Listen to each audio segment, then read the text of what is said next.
Une politique.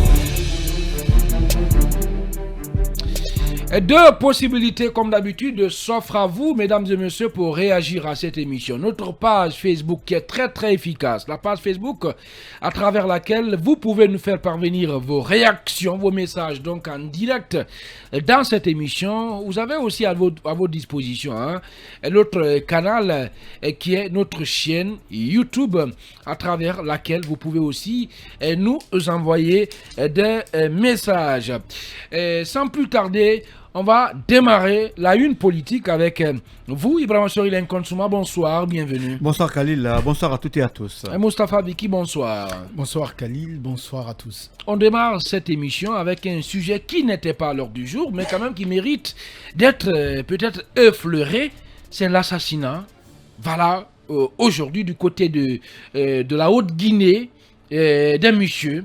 Un assassinat crapuleux puisque voilà, on peut qualifier ça de vindicte populaire, Moustapha Biki.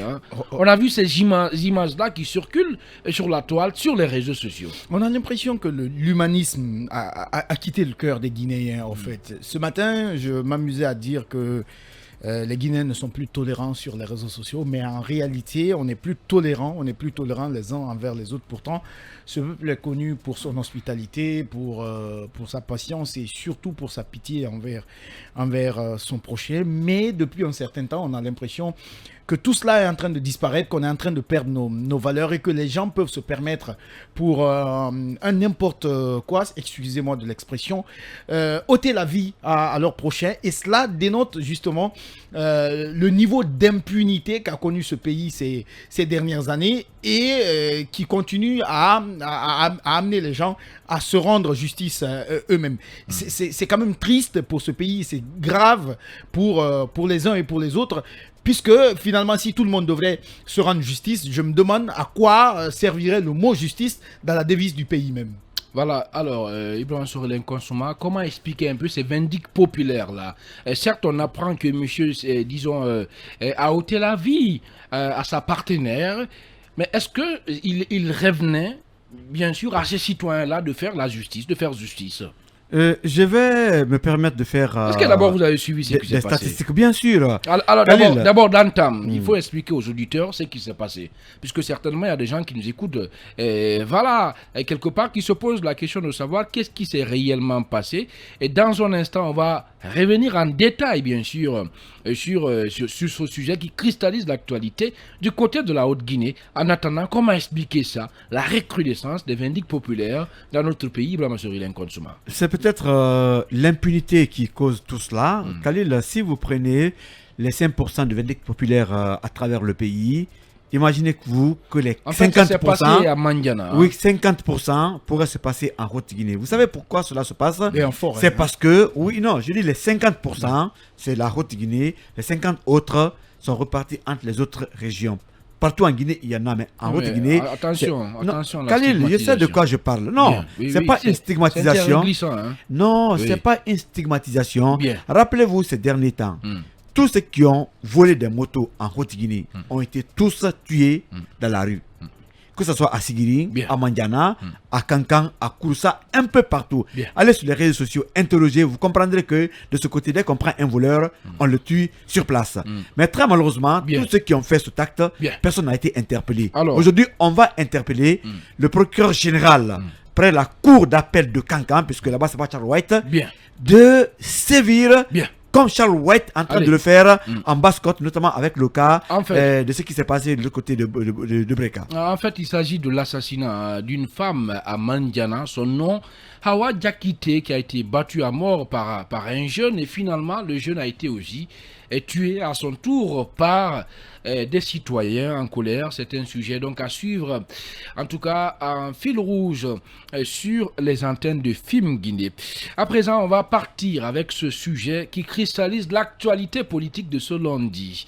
Eh bien, Amadou Damaro Camara, on l'a appris, et Moustapha Biki reste finalement en prison. Bon, en fait, parfois je me demande, j'ai l'impression que la CRIEF, j'ai du mal vraiment à comprendre la démarche de la CRIEF. Comment ça? Lorsque, en fait, depuis le 7 septembre, si je ne m'abuse, le 6 septembre, les passeports de ces dignitaires, de ces anciens dignitaires du pays ont été confisqués. Ces anciens dignitaires ont été placés sous contrôle judiciaire. Quelqu'un qui n'a pas son passeport, quelqu'un qui est sous contrôle judiciaire, je me demande qu'est-ce qui pourrait bien l'empêcher, qu'est-ce qui pourrait bien, faciliter sa sortie du pays. Ce que je n'arrive pas à comprendre. Laisser les Damaro, ce que j'arrive pas à comprendre. Il fallait leur accorder justement une liberté provisoire. Provisoire. En fait, surtout que vous l'avez, la plupart d'entre eux, on leur a demandé, bon, vous allez payer des cautions pour être en liberté provisoire. Oui, mais accorder leur sera. Mais franchement, j'arrive pas à comprendre. Les uns, on accorde aux uns une liberté sous caution, les autres restent en prison, on ne veut pas de leur argent. C'est le cas, par exemple, de Kassori, c'est le cas de Oyegi Lavogui, c'est le cas de Mohamed Diané. Il y a cette démarche que je trouve très ambiguë de la CRIEF. Parce que finalement, ces gens, ces dignitaires n'ont pas leur passeport. Mais où vont-ils aller? Libérer. Alors, Ibrahima Souma, est-ce que forcément c'est votre avis? Non, pas du tout. Vous savez, on voudrait que la liberté soit le principe et la prison l'exception. Mais aujourd'hui, on peut parler à la place du procureur. Vous savez que la plupart de ceux-là qui devraient être de ce côté ont fui la Guinée par le Mali. Beaucoup sont déjà partis. C'est-à-dire Non, beaucoup de dossiers. Faites allusion à qui? Non. Faites attention. Non, il y a beaucoup de messieurs qui ont... Non, Khalil. Il y a des gens qui sont en séjour à l'étranger. Je parle par exemple à Baïdi Haribo. Non, je parle de Baïdi. Baïdi n'est pas concerné pour le moment par la CRIEF. Justement, voilà. Mais je te rappelle que parmi ceux-là qui sont sur la liste des crimes économiques et financiers, beaucoup ont quitté la Guinée. Beaucoup sont partis. Nabaya a quitté Lincoln. Non, Nabaya a quitté avant. Elle a quitté avant même que la CRIEF ne soit mise en place. Je ne parle pas de Nabaya. Non, c'est un exemple que je suis en train de donner. Non, je ne parle pas de Nabaya. Bien, oui. D'autres qui étaient en Guinée, dont les dossiers étaient à la CRIEF qui Bien. devraient être convoqués. Allez. Beaucoup ont pris la tangente.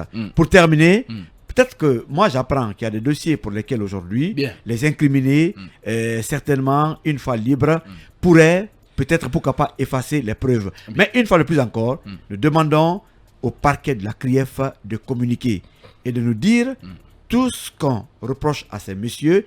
Qu'est-ce qui fait aujourd'hui qu'ils méritent de rester de ce côté? Malheureusement, on est pris par le temps parce qu'aujourd'hui, tenez-vous bien, on n'a que 40 minutes au compte de cette émission. Et bien voilà, et pour des obligations commerciales, ça il faut le mentionner. Rapidement, un mot sur cette information de dernière minute qui vient tout juste de nous parvenir.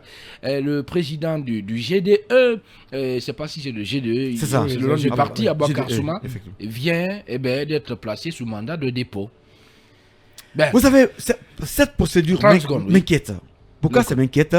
Le procureur évoquait le trouble à l'ordre public par rapport à Aboubacar Souma. Mais je me demande, qu'est-ce qu'Aboubacar Souma a fait pour troubler l'ordre public pendant que l'incident survenu entre lui et notre confrère Ahmed Kamara s'est passé dans un studio de radio?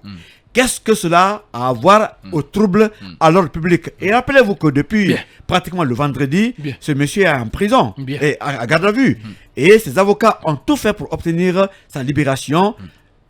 Ça n'a pas été quand même accepté. On en parlera. Donc, pratiquement, personnellement, je ne comprends pas. Personnellement, Lincoln ne comprend pas la démarche des autorités judiciaires du pays dans cette affaire. Aboubacar Souma, Ahmed Kamara plutôt. Pendant qu'il est 17h passé de 16 minutes ici à Conakry, en temps universel, qu'est-ce qu'on va faire?